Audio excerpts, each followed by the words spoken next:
Assalomu alaykum hammaga. Mana bugun bizda 16-yil va biz Polshaga birinchi vizamizni qo'lga kiritdik. Talabamiz Mirza Akbar Rostov University'ga kirganlar.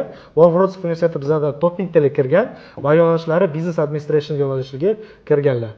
Hozir ularning fikrlarini so'raymiz. Birinchi savolim, Mirza Akbar, o'zi nimaga aynan Polshani tanladingiz? Xo'p, Polshani tanlaganim sababi oldin Polshaga o'rtog'im ketgan edi.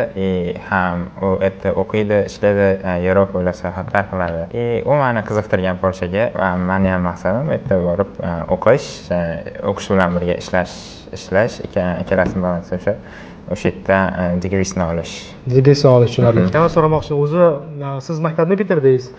IELTS necha, SAT bormi yo'qmi sizda? Yo'q, SAT'm yo'q. IELTS 6 olganman. 2024-yil maktabni bitirganman, lekin 1 yildan keyin IELTS olganman va shu bilan bahorgi semestrga topshirdik. Bahorgi semestrga sizlar bilan topshirdik. Undan keyin birinchisi afsuski отказ bo'ldi, lekin shunga qaramasdan sizlar yana menga qayta topshirib berdilaring o'sha Rostov universitetiga. Mana vizamni oldim hozir. Eng muhim xususiyati, agar siz biz bilan topshirgan bo'lsangiz va bir marta отказ chiqqan bo'lsa, ikkinchi marta biz shunday ishingizni qilib beramiz. Umuman durustman olmaymiz. Yana so'ramoqchi edim, siz biznes strategiyaga kirdingiz yo'nalishga. Ekzamen qanaqa bo'ldi? Nima bo'ldi? Ekzamenda essay yozib berish kerak bo'ldi. Essay yozib berildi. Corporate research paper aytiladi-da bu essay fazda. Chunki o'ta artikel o'qiganlar, artikel o'qib va o'zini fikrini bildirib, shunaqa bo'ldi. Shu orqali o'qishga kirdilar. Bu degani matematikadagi ekzamen emas, aynan o'zini soha bo'yicha ekzamen o'tilgan, uni o'tib o'qishga kirdilar. Kontraktingiz necha pul? 4200 euro. Birinchi yil uchun 4200 euro ekan, ikkinchi va uchinchi yil uchun 4000 eurodan bo'ldi. 4000. Siz yo'nalishingiz? Business administration. Business administration. Xo'p, keyingi savolimiz, Rostovga bora olasiz, xudo xolasa. Varshavada do'stingiz bor. Varshavada do'stim bor. Hozir birinchi Varshavaga boraman. Birinchi Varsavaga borib, ozgina ko'raman, hayot bilan tanishaman, undan keyin Rostovga boraman. O'zi qaysi shahardasiz? Qo'qondanman o'zim. Qo'qonda maktabni bitirganman. Juda yaxshi. Uydagilaringiz qarshi emas? Yo'q, qarshi emaslar. Menga uydagilarim support qilishdi ketishim uchun, chunki oldindan menga shunaqa sharoitlar berishgan, chetga chiqish uchun, chetda o'qishga kirmagan iloji bo'lishdi, qarshi bo'lishadi. Tushunarli.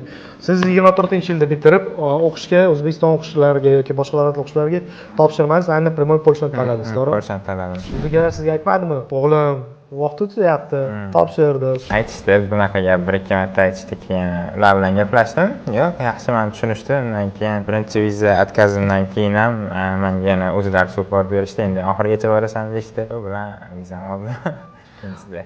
Xullas, qanaqa protsess bo'lgan? Mirakbar bizga bahor semestriga murojaat qilganlar. Afsuski bahor semestrida bizda faqat qabul private universitetlarga bor edi. Biz harakat qilib topshirdik. Afsuski отказ chiqdi. Biz unga aytdik, "Davayt kuzga bir marta harakat qilaylik." Birinchidan kuzga viza chiqish ehtimoli ancha baland bo'ladi bahor semestridan ko'ra. Ikkinchi, bu semestrga davlat o'qishlar bor. U davlat o'qishlariga topshirish sizga plyusga o'ynashi mumkin, chunki sizda seravno gap yeringiz bor. 24-yilda bitirgan bo'lsa ham, уже 2 yil o'tganda bitirganlarga. Buni aytib, biz mana Rostov universitetiga topshirdik. Mirzayev bizda essay yozib berdi, o'qishga kirdilar, kontrakt to'ladilar. Keyin mana ular sразу ishxonaga kirib, vizani olib ketdilar. Kontraktni qachon to'ladingiz? Kontraktni adashmasam 23-iyun to'ladim. 23-iyunda kontrakt to'laganlar, va yil boshida 2-3-yilda уже kirib chiqdingiz. 2-iyulda kirdim. 2-yilda ishxonaga kirib chiqdilar, 14 kunda mana viza chiqdi. Xullas, agar sizlar Polshaga topshirmoqchi bo'lsanglar, mana maslahatim, Rostov universitetida kursinglar bo'ladi. Birinchidan o'qish kirish ekzameni ancha osonroq boshqa o'qishlardan ko'ra. Ikkinchi, Rostov universitetida plus tomonlari, to'g'ri deadline'lari avgust oxirigacha.